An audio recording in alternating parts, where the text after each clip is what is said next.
مقنتهاي dadkayagu xaqiran yahay xawalaha iyo cabsiyada ka buuxa ma xiseeya noloshee intaxeebo maqantahay dadkayagu xaqiran yahay xawalaha madow iyo cabsiyada ka buuxa ma xiseeya noloshee حربي باودايو دقلبان وحيتو جرها لدات شيو حبت باكو ليسيقا حريقي سلوي حربي باودايو دقلبان وحيتو جرها لدات شيو حبت باكو ليسيقا حريقي سلوي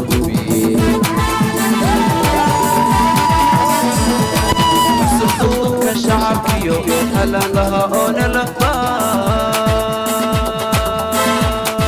حولي دير مرايو وحروبي عيدي وحمدي يا إلهي فالصردوب كشعبيو هلا لها أنا لفا حولي دير مرايو وحروبي عيدي وحمدي يا حروبي عيدي وحمدي يا إلهي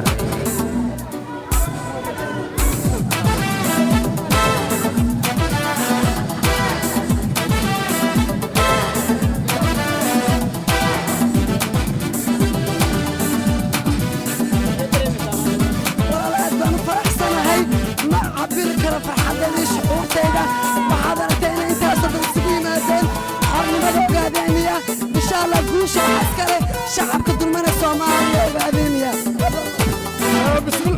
بسم الله الرحمن الرحيم سيدا يدين بوغطا وعن وهالكان ونمدين أنه عدكا نسيب بلغة وطاقيرو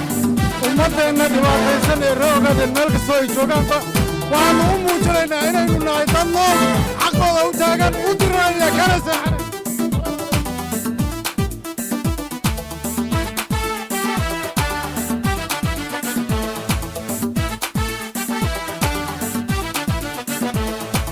halganka xoogaysto xaaladaadu wacayo xidigaha marayo xilligiyo ayaan kuwa maanta waa xageene halganka xoogaysto xaaladaadu wacayo xidigaha marayo xilligiyo ayaan kuwa maanta waa xageene xogeeda dunidiyo xerta caalamkoo idin xidhiir baan la yeesho xagga sare adduunyada waana la xurmeeyaa xogeeda dunidiyo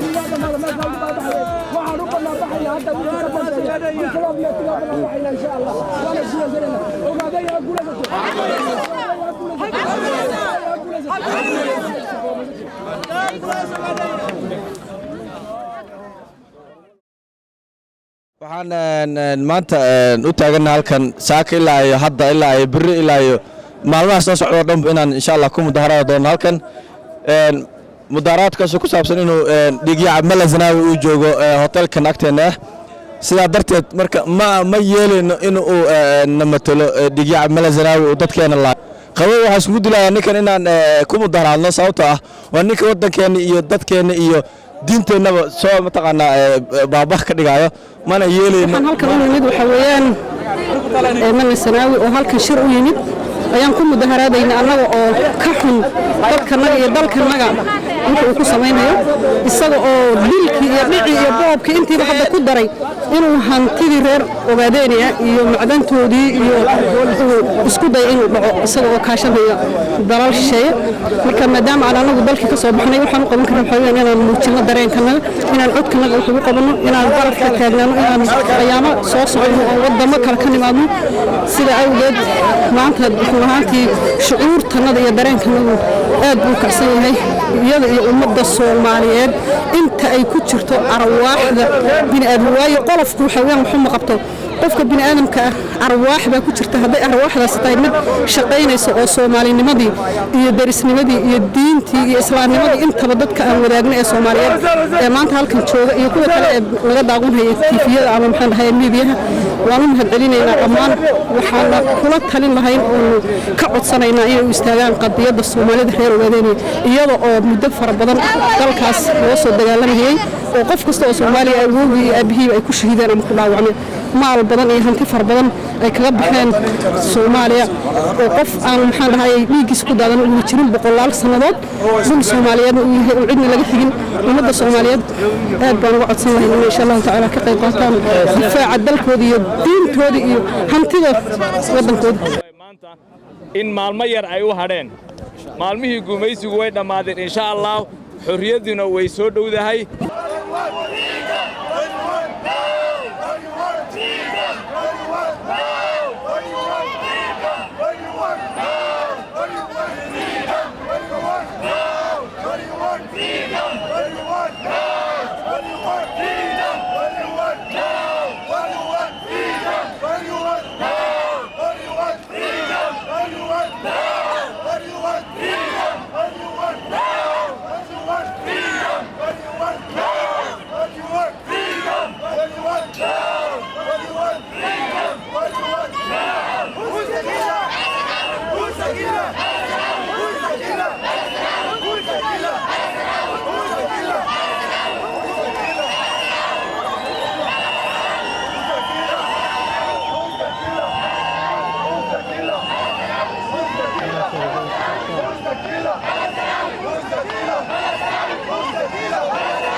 السلام عليكم ورحمة الله مقعي وحالي رضا صديق فارح هيبة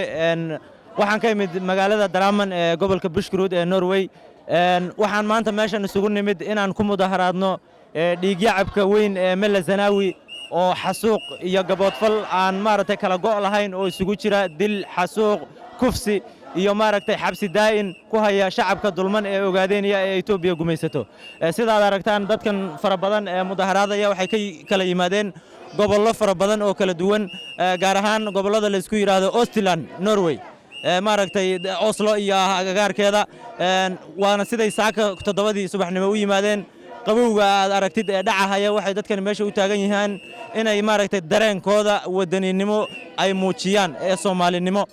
haweenkii baa la leenayaa carruurtii baa la leenayaa marka caalamka waxaan u sheegaynaa iyo maaragtay inta maaragtay codkaygu maanta gaadho in Mella Zanaawi uusan matali karin mas'uul ka ahayn gaaska Ogaadeenaya ku jira gabdhaha reer Ogaadeenaya iyo wiilasha reer Ogaadeenaya xabsiga iyo handadaada iyo jeelka iyo dilka iyo kufsiga lagu hayo ayay ka goodaa mas'uuliyadiisa ilaa iyagu fasaxaana wallahi inaan shaqafo la dareen shaqafo bismillahir rahmaanir rahiim wassalatu wassalamu ala afdalil ala sayyidil mursaliin alxamdulillahi rabbil aalamiin anigoo magacaygu yahay Nasteexo waxaan ka warramayaa waxoogay warbixinaan ka bixinaya maanta waxa ay keenay qabowga iyo daalkaas sidii aanu saaka 6 subaxnimo u soo istaagnay ilaa iyo 4 galabnimo hadda ay tahay aan taagnahay waxa lagu kalifay oo ah maxay heeday gumaysiga madow ee ummadda reer Ogaadeenaya ku raagay inta badan maxay heeday ilaahay uu dul dhigay inkastoo wax walba qadar iska yihiin ayaa waxaan maanta ra'iisul wasaaraha waddanka Itoobiya oo maanta imanayay kaligi taliyaha mujrimka criminalka gacan ku dhiglaha wajigiisa ilaahay haduu leeyahay ayaa maanta halkan shir ku lahaa annagu saas darteed baan u kaliftay maanta inaanu soo kalahno oo nimaadna halkan si aan ugu mudaharaadno oon ugu qaylino codkaygu hadda uu xabeeban yahay oo wejigayga laga yaabo inuu daal ka muuqdo oo dhaxantaasi nagu dulacaysay oo rafaadkaas uu naga muuqdo waxa weeyaan xaqi ayaa dilaacay xaqa maalinba xaqa dilaaca rafaadkana looma uumin dad go'an ilaahay ummadiisana isku sii buu wada jecel yahay laakiin ilaahay ummadiisa wuxuu ugu sii jecel yahay kuwa imtixaaman siduu nabigeena inoo sheegay calayhi salaatu wasalaam uu yidhi inna allaha xabba qawmihi ibtilaahum maadaama ummadda reer ay ogaadeen ay ibtilaysan yihiin ilaahayna uu ku ibtilay gumaysiga madow ilaahay goor uu ka dulqaadaba uu ku ibtilaysnaan doono sida ugu dhaqsaha badan rajin ilaahay naga dulqaadayo waxa aanu maanta u soo baxnay inaanu gumaysiga madow aan ummadda aan garab istaagno hil iyo hooba codkeenna aan siino oo codkeenna u xabeebto oonay wax yar waxa waddanka ogaadeen ay ka socdaan wax yar ahayn wax yar oo aan la eegan karayaano ahayn oo dhibaato ay tahay ma daqiiqad kasta gudaheed geed hoosti kasto ka mid ogaadeen ay naf ku baxdo geed hoosti kasto ogaadeen ka mid gabadh lagu kursado ama ilmo yar lagu gubaayo oo dadkii xataa xabadii imika uu la bakaylayo inuu ku dilo axmaarkii oo xabadii la bakaylayo oo uu ku dilayo maxay heeday silig uu ceejinayo oo xabadii xataa u quudhaynin ayaa waxa weey dhibaatadaas anaga walaalowna keentay halkan inaanu maanta ummadeena soo baxno anigu Sweden baan ka yimi jaalidii Sweden waxa Norway la halkay soo kaxeeyay waxa weey inaan maxay heedayaan aan tuso dadkayga moraalkan la garab taaganay maanta horta kulay quraac la'aan waan ku ridnay ninkaas qad la'aan waan ku ridnay casho la'aan waan ku ridnay caawan waxa bari laba cisho kale sii joogay bay ahayd sheekadii caawan waxa la yiraahdaa caawada dhisabo ku noqonay orodku qaaday wixii isla mudaharaad kala birto ku dhicdo بسم الله الرحمن الرحيم مقعيق waxaa la yiraahdaa Nimco Maxamuud Jabaax waxaan ka imid wadanka Sweden gaar ahaan magaalo la yiraahdo Norrköping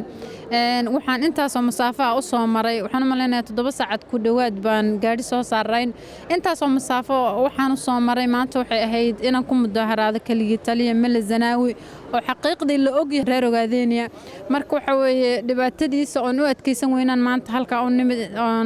yani caalamka rabnaa inaan tusno xasuuq wadankana ka geysto waa wax saxaafadaha ka indhaxiran xaqiiqadii marka maadaama aan wadan xor joogno oo saxaafad leh inaanu tusno ama aan caalamka ku soo jeedino indhihiisa yaan go'aansanay walaal assalaamu calaykum waraxmatullaahi wabarakaatu magacaygu waa Cabdi Umar Cali waxaan ka imaaday dalka Sweden aad baan ugu faraxsanahay maanta barnaamijkan meesha aan ku qabanay jaaliyada reer Ogaadeniya meeshaasoo aad iyo aad waxaan rabnay wax ka sii weyn waliba aan sii dhaafinay oo si qurux badan noogu dhacday waxaa ka soo qayb galay meeshaas media badan oo ka socday caalamka iyo gaar ahaan Soomaalida walaalaheena sida Nuxurmi iyo kuwa kale hadda meesha ku soo koobi karin waad ku mahadsantiin inaad nala garab taagantiin waxa meesha ka dhacay inaad u soo gudbisaan dadka inta aan ka qayb galin iyo inta marka aan u suurtagelin inay arkaan adinkuna waxaan leenahay waxaad tiin indhii shacabka ee sii tuso dadka waxa meesha ka dhacay iyo arrinta sida u socoto kuna dadaala sida aad u soo saari lahaydeen waxa aad xilka u qaadeen waxa qarsoon adinku banaan keentaan adinku midiya insha Allah waxaan la rajaynayaa in mardhow xoroobi doonto sababtoo ay tahay wax walba waxa la fiiriyay faalaha iyo sayuhana marka insha Allah waxaan rajaynaynaa in ay dhacdo mardhow xornimada Ogaadeniya oo ku istaagto cagaheeda Ethiopia waxay ku taagan tacaawumaad heer galbeedka iyo dalalkan dhex joogno hadii laga daayo midaas isku awood baan noqon hadii isku awood noqonana anaga xaq u dirir oo guush yeelanay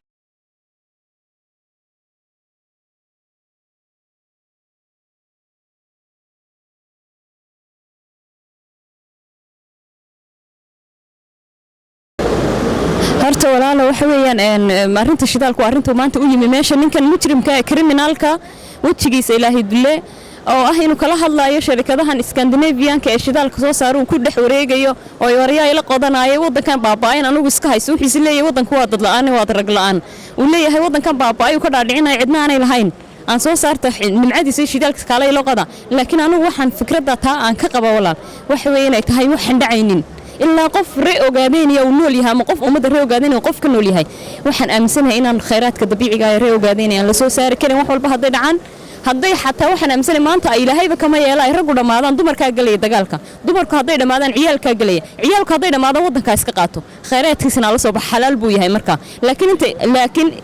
أنت رجل نولي هنا دمر كنولي عروت نولي هنا اللي هو ده هي إنه وضع كان محي هذا يعني إلى شد خيرات كيسة تاكين تلاقي وضع تاكو حتى كمان بيحكروا محي هذا الله كما بيحكروا عدوس كجيدو خيرات كوضع كينا كمان بيحكروا قاعدينيا ضد بين عشان يوهلن دل يدي بدولو هلي هاي هبيرات تاسوامي دو كوهم قوي وحلا يمل سو هدف كاج ولا ويدي وقت كاجي بوحير كاجار سيه ومضهنا توجيسا shidaalka dadkii lahaa oo lagala tashan lahaa horta waa annaga dhulkana isaga ma laha gumaysi wax dhaxlayna isaga uguma horreynin laakiin inta aan qof naga nool yahay sidaasaan ugu mudaaharaadaynaa u diidaynaa una muujinaynaa shucuurtanada inaanu ka xunnahay ogolayna marnaba inuu mataqaanaa maglis ku tagrifalo macdanta dhulkanaga soconayn waayo dadkii lahaa waa joogo nin ka yimid maqalla waxba kama qodi kara kamana qaadi kara meeshaas shilin mana yeelayno insha Allah waxaan leeyahay ogaadeyna ha xoroodo haweenkii baa la leenahayaa carruurtii baa la leenahayaa marka caalamka waxaan u sheegaynaa iyo maaragtay inta maaragtay codkaygu maanta gaadho in Mele Zanaawi uusan matali karin mas-uul ka ahayn gaaska Ogaadeniya ku jira gabdhaha reer Ogaadeniya iyo wiilasha reer Ogaadeniya xabsiga iyo handadaada iyo jeelka iyo dilka iyo kufsiga lagu hayo ayay ka goodaa mas'uuliyadiisa ilaa iyagu fasaxaana wallahi inaan shaqafo la dareen shaqafo maya ilama aha xataa ma suroobayso marnaba ma suurtagelayso shidaal ku jira dalka Ogaadeniya in la soo saaro ama maxaan dhahay ciyaar lagu bixiyo ama qof uu qaato suurtagal ma hal gabadha oo Ogaadeniya Soomaalida reer Ogaadeniya hal gabadh intay ka nooshahay maqal waxaan aaminsanahay kuwa dabaqoodhiga ah ee oonelf mabdaeeda ka soo horjeeda diidan iyo kuwa maxaan dhahay siyaasiyiin ku diidan ama qoriga u haysta oonelf ee ka soo horjeeda la dagaalamaya inay raalli ka noqonaynin ayna kana qarsanaynin indhahooda iyo maxaan dhahay afkooda kana jawaabi doonaan insha Allah tacaala batroolka iyo hantida iyo maxaan dhahay xoolaha Ogaadeniya halka dalkooda in marnaba ayna suurtagal hayn in indhaha laga qarsado iyo ummadda Soomaaliyeed midna ka qarsanayso waan ka jawaabi doonaa Allahu akbar guulist markasta Ogaadeniya shacabkeeda uu dhiban yahay laakiin asaguna wuxuu door biday asagoo dhiban oo shacaba in uu u dadaalo inaan dalkiisa khayraad ku jiro iyo macdanta ku jirta aan lagala soo bixin oo wax awoodo oo loo sheegan kara inaysan jirin shacabka Ogaadeniya oo iska garab dagaalamaya rag iyo dumarba horay naftooda dhimashada diyaar u ah xaqiina ku dhimanayo marka ma aaminsan waxaan suurtagelaynin in laga soo saaro Ogaadeniya shidaal ayagoo ruux ka nool yahay ama lagu mafacaado dadkeedoo dhimanaya dadka ay ku mafacaadaan dadka reer Ogaadeniya walaal waxaan odhan lahaa xornimadu way dhowdahay waxaan loo daalina lama helo waxaan loo samrina lama helo ummadda ilaahayna quraankiisu inooga sheegay wuxuu ma waxaad moodaysaa inaad wax dhib yar ku heli kartaan ilaa anagoo idin kala gurna oo idin ay fitnayna oo samirkiina eegna mooyaane jannana sidaa laguma galo wanaagna laguma helo ilaa la iskala guro mooyee marka waxaan odhan lahaa u samra oo de ilaahay baa idin baday wadankiina weeyaan meel laguma yaacisaane waxaan odhan lahaa wadankiina weeyaan xoreysta cidna idin ma xoreynayso xornimo hadii jihaad laga dhaafay qof nabi maxamed baa laga dhaafay alayhi salaam oo jihaad laga dhaafay isagoo ilaahay adduunka ugu jeclaa marka waxaan aaminsan qof kale laga dhaafay jihaadka inta idin jira galabaan odhan lahaa rag iyo dumar wadankiina xoreysta xornimo iyo guul baan idin rajeenayaa marka insha Allah waxaan rajeynaynaa in ay dhacdo mar dhow xornimada Ogaadeniya oo ku istaagta cagaheeda Ethiopia waxay ku taagan tacaawumaadda heer galbeedka iyo dalalkan dhex joogno hadii laga daayo midaas isku awood baan noqonaa isku awood noqonana anaga xaq u dir guushiga dhammaan bulshadayda waxaan kula balami lahaa midnimo iyo isku tashi iyo mintid waxa weeye waxa guul lagu dhidbaa naf iyo dhiig loo huriyo dhibaatooyin dhabar adeeg midnimo loo wada dhan yahay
Thank you.